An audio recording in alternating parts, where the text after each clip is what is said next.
ಎಲ್ಲರಿಗೂ ನಮಸ್ಕಾರ ಸ್ನೇಹಿತರೆ. ಮೇ 16 ಶನಿವಾರ ಅತ್ಯಂತ ಶಕ್ತಿಶಾಲಿ ಶನಿ ಅಮಾವಾಸ್ಯೆಯನ್ನು ಆಚರಿಸಲಾಗುತ್ತದೆ. ಜ್ಯೇಷ್ಠ ಮಾಸದ ಅಮಾವಾಸ್ಯೆ ಶನಿವಾರದ ದಿನವೇ ಬಂದಿರುವುದರಿಂದ ಇದನ್ನು ಶನಿ ಅಮಾವಾಸ್ಯೆ ಎಂದು ಕರೆಯುತ್ತಾರೆ. ಇದರ ಜೊತೆಯಲ್ಲಿ ಈ ದಿನವೇ ಶನಿ ಜಯಂತಿಯನ್ನು ಸಹ ಆಚರಿಸಲಾಗುತ್ತಿದೆ. ಇವೆರಡೂ ಒಂದೇ ದಿನ ಬಂದಿರುವುದು ಬಹಳ ವಿಶೇಷ. ಹಾಗೂ ಈ ಸಮಯದಲ್ಲಿ ಮಾಡುವ ಪೂಜೆ ಪುನಸ್ಕಾರಗಳಿಗೆ 10ರಷ್ಟು ಫಲ ಜಾಸ್ತಿ ಸಿಗುವುದರ ಜೊತೆ ಈ ದಿನ ನೀವು ಮಾಡುವ ಪೂಜೆಗಳಿಗೆ ಶಕ್ತಿ ಹಾಗೂ ಮಹತ್ವ ಕೂಡ ಜಾಸ್ತಿ ಇರುತ್ತದೆ. ಜ್ಯೇಷ್ಠ ಮಾಸದ ಅಮಾವಾಸ್ಯೆ ದಿನವೇ ಶನಿ ಜಯಂತಿ ಮತ್ತು ಶನಿ ಅಮಾವಾಸ್ಯೆ ಬಂದಿರುವುದರಿಂದ ಇದನ್ನು ಶನೈಶ್ಚರಿ ಅಮಾವಾಸ್ಯೆ ಎಂದು ಕರೆಯುತ್ತಾರೆ. ಸಾಡೆ ಸಾತಿ ಶನಿ ದೋಷ ನಿವಾರಣೆಗೆ ಅತ್ಯಂತ ಪ್ರಬಲವಾದ ದಿನವಾಗಿದೆ. ಸುಮಾರು 13 ವರ್ಷಗಳ ನಂತರ ಜ್ಯೇಷ್ಠ ಅಮಾವಾಸ್ಯೆಯು ಶನಿವಾರದಂದು ಬಂದಿರುವ ಅಪರೂಪದ ಸಂಯೋಗದ ಮಹಾಯೋಗವಾಗಿದೆ. ಜ್ಯೋತಿಷ್ಯದಲ್ಲಿ ಇದನ್ನು ಅತ್ಯಂತ ಶಕ್ತಿಶಾಲಿ ಮತ್ತು ಶುಭಕರವೆಂದು ಹೇಳುತ್ತಾರೆ. ಮತ್ತೆ ಮತ್ತೆ ಇಂತಹ ಶಕ್ತಿಶಾಲಿ ದಿನ ಬರುವುದಿಲ್ಲ. ಹಾಗಾಗಿ ಈ ದಿನ ತಪ್ಪದೆ ನಿಮ್ಮ ಶಕ್ತಿಗೆ ಅನುಸಾರವಾಗಿ ಶನಿ ಮತ್ತು ಆಂಜನೇಯನ ಆರಾಧನೆಯನ್ನು ಮಾಡಿ. ಅಮಾವಾಸ್ಯೆ ತಿಥಿ ಸಮಯವು ಮೇ 16ರ ಬೆಳಗ್ಗೆ 5 ಗಂಟೆ 11 ನಿಮಿಷಕ್ಕೆ ಆರಂಭವಾಗಿ ಮೇ 17ರ ಬೆಳಗಿನ ಜಾವ 1 ಗಂಟೆ 30 ನಿಮಿಷಕ್ಕೆ ಮುಕ್ತಾಯವಾಗುತ್ತದೆ. ಶನಿ ಜಯಂತಿಯಂದು ಸೂರ್ಯೋದಯದಿಂದಲೇ ಪುಣ್ಯಕಾಲ ಆರಂಭವಾಗುತ್ತದೆ. ಇನ್ನು ಈ ದಿನ ಸರ್ವಾರ್ಥ ಸಿದ್ಧಿಯೋಗವಿದ್ದು ಇದು ಕಾರ್ಯಸಿದ್ಧಿಗೆ ಅತ್ಯಂತ ಶುಭ. ಶನಿ ಜಯಂತಿ ಎಂದು ಶನಿವಾರ ಬರುವುದು ಸಿದ್ಧ ಯೋಗದ ಶ್ರೇಣಿಯಲ್ಲಿ ಬರುತ್ತದೆ. ಇದು ಮಾಡುವ ಕೆಲಸಗಳಲ್ಲಿ ಯಶಸ್ಸನ್ನು ನೀಡುತ್ತದೆ. ಈ ದಿನವೇ ವಟಸಾವಿತ್ರಿ ಅಮಾವಾಸ್ಯೆ ಇರುವುದರಿಂದ ಸ್ತ್ರೀ ಪುರುಷ ಇಬ್ಬರ ಶಕ್ತಿಗಳ ಸಮತೋಲನವನ್ನು ಉಂಟು ಮಾಡುವ ವಿಶೇಷ ಯೋಗವು ಸೃಷ್ಟಿಯಾಗಿದೆ. ಈ ದಿನ ಇನ್ನು ಮುಂತಾದ ಶುಭ ಫಲಗಳನ್ನು ನೀಡುವ ಯೋಗಗಳು ಬಂದಿದೆ. ಸೂರ್ಯದೇವ ಮತ್ತು ಛಾಯಾದೇವಿಯ ಪುತ್ರನಾದ ಶನಿದೇವರು ಜ್ಯೇಷ್ಠ ಅಮಾವಾಸ್ಯೆ ಎಂದು ಜನಿಸಿದರು. ಹಾಗಾಗಿ ಈ ದಿನವನ್ನು ಶನಿ ಜಯಂತಿಯಾಗಿ ಆಚರಿಸುತ್ತಾರೆ. ಶನಿ ಜಯಂತಿ ಮತ್ತು ಶನಿ ಅಮಾವಾಸ್ಯೆಯಂತಹ ದಿನಗಳಲ್ಲಿ ಶನಿದೇವರ ಜೊತೆಗೆ ಆಂಜನೇಯನನ್ನು ಪೂಜಿಸುವುದು ಅತ್ಯಂತ ಶ್ರೇಷ್ಠ.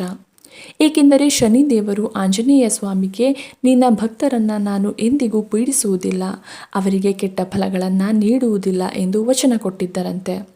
ಹಾಗಾಗಿ ಶನಿ ದೋಷ ಇರುವವರು ಅಥವಾ ಶನಿದೇವರ ಅನುಗ್ರಹ ಬೇಕಿದ್ದವರು ಆಂಜನೇಯ ಸ್ವಾಮಿಯನ್ನು ಪೂಜಿಸಿದರೆ ಜಾತಕದಲ್ಲಿ 7ನೇ ಶನಿ, ಅಷ್ಟಮ ಶನಿ ಅಥವಾ ಪಂಚಮ ಶನಿಯ ಪ್ರಭಾವ ಇರುವವರು ಆಂಜನೇಯನನ್ನು ಪೂಜಿಸುವುದರಿಂದ ಶನಿ ನೀಡುವ ಕಷ್ಟಗಳ ತೀವ್ರತೆ ಕಡಿಮೆಯಾಗುತ್ತದೆ.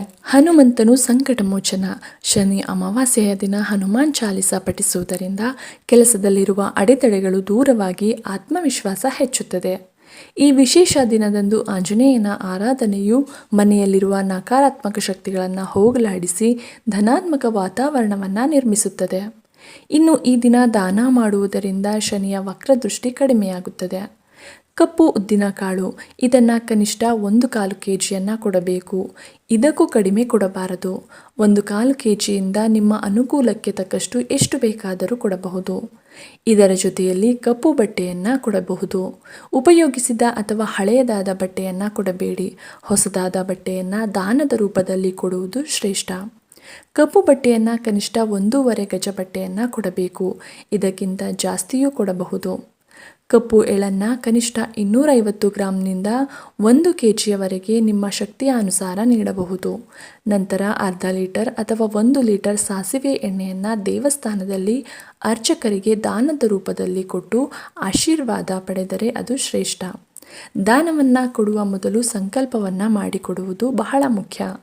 ನನ್ನ ಜನ್ಮ ಜಾತಕದಲ್ಲಿರುವ ಶನಿ ದೋಷ, ಪಿತೃದೋಷ ಮತ್ತು ಸಾಲದ ಬಾಧೆಗಳು ನಿವಾರಣೆಯಾಗಲಿ ಎಂದು ಈ ದ್ರವ್ಯಗಳನ್ನು ದಾನ ಮಾಡುತ್ತಿದ್ದೇನೆ.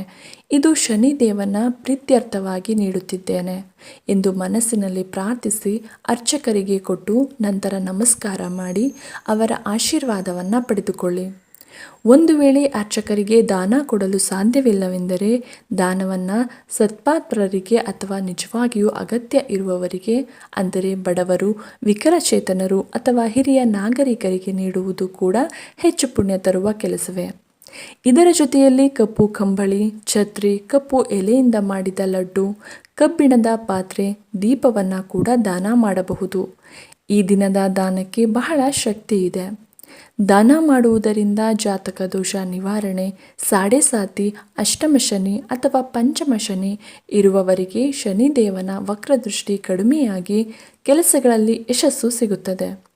ಸಾಲಬಾಧೆಯಿಂದ ಮುಕ್ತಿ, ಕಬ್ಬಿಣದ ಅಂಶವಿರುವ ಕಾಳು ಮತ್ತು ಎಣ್ಣೆ ದಾನ ಮಾಡುವುದರಿಂದ ಆರ್ಥಿಕ ಸಂಕಷ್ಟಗಳು ದೂರವಾಗಿ ಸಾಲದ ಹೊರೆ ಕಡಿಮೆಯಾಗುತ್ತದೆ. ಅಪಮೃತ್ಯು ಭಯ ನಿವಾರಣೆ, ಶನಿದೇವನು ಆಯುಷ್ಯಕಾರಕ. ಈ ದಾನ ಮಾಡುವುದರಿಂದ ಆಕಸ್ಮಿಕ ಅಪಘಾತಗಳು ಅಥವಾ ಅನಾರೋಗ್ಯದ ಭಯ ದೂರವಾಗುತ್ತದೆ.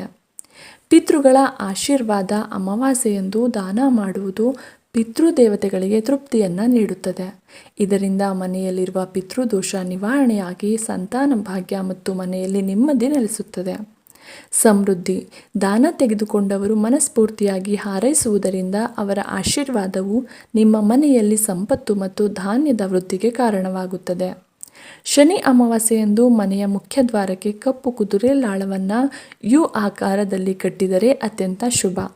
ಇದು ದೃಷ್ಟಿದೋಷ ಮತ್ತು ನೆಗೆಟಿವ್ ಎನರ್ಜಿಯನ್ನು ತಡೆಯುತ್ತದೆ. ಅಶ್ವತ್ಥ ಮರದ ಕೆಳಗೆ ಸಾಸಿವೆ ಎಣ್ಣೆಯ ದೀಪವನ್ನು ಹಚ್ಚಿ 7 ಬಾರಿ ಪ್ರದಕ್ಷಿಣೆಯನ್ನು ಹಾಕಿ. ಉದ್ಯೋಗದಲ್ಲಿ ತೊಂದರೆ ಇದ್ದರೆ ಹನುಮಾನ್ ಚಾಲಿಸವನ್ನು 7 ಬಾರಿ ಪಠಿಸಿ. ಇನ್ನು ದೇವರ ಮನೆಯಲ್ಲಿ ತಟ್ಟೆಯ ಮೇಲೆ ಕಪ್ಪು ಬಟ್ಟೆ ಇಟ್ಟು ಅದರ ಮೇಲೆ 1 ರೂಪಾಯಿ ನಾಣ್ಯ, ಕಲ್ಲು ಉಪ್ಪು, 1 ಮೊಳೆ ಮತ್ತು ಸ್ವಲ್ಪ ಕಪ್ಪು ಎಳ್ಳನ್ನು ಸೇರಿಸಿ ಅದರ ಮೇಲೆ ಅರಿಶಿನ ಕುಂಕುಮ ಹಚ್ಚಿ ಸಾಸಿವೆ ಎಣ್ಣೆಯ ದೀಪವನ್ನು ಹಚ್ಚಿ. ನಂತರ ದೀಪದ ಮುಂದೆ ಕೈ ಮುಗಿದು ನಮ್ಮ ಮನೆಯ ಮೇಲಿರುವ ದೃಷ್ಟಿದೋಷ ನಿವಾರಣೆಯಾಗಲಿ, ಸಾಲದ ಬಾಧೆ ತೀರಲಿ, ಸುಖ ಸಂಪತ್ತು ವೃದ್ಧಿಯಾಗಲಿ ಎಂದು ಪ್ರಾರ್ಥಿಸಿ ಗಂಟು ಕಟ್ಟಿ ಸಾಂಬ್ರಾಣಿ ಧೂಪ ಅಥವಾ ಅಗರಬತ್ತಿಯಿಂದ ಪೂಜಿಸಿ. ಮುಖ್ಯದ್ವಾರದ ಮಧ್ಯಕ್ಕೆ ಇದನ್ನು ಕಟ್ಟಬೇಕು. ಶನಿದೇವನ ಆರಾಧನೆಗೆ ಸೂರ್ಯಾಸ್ತದ ನಂತರ ಸಮಯ ಅತ್ಯಂತ ಪ್ರಸ್ತುತವಾದದ್ದು.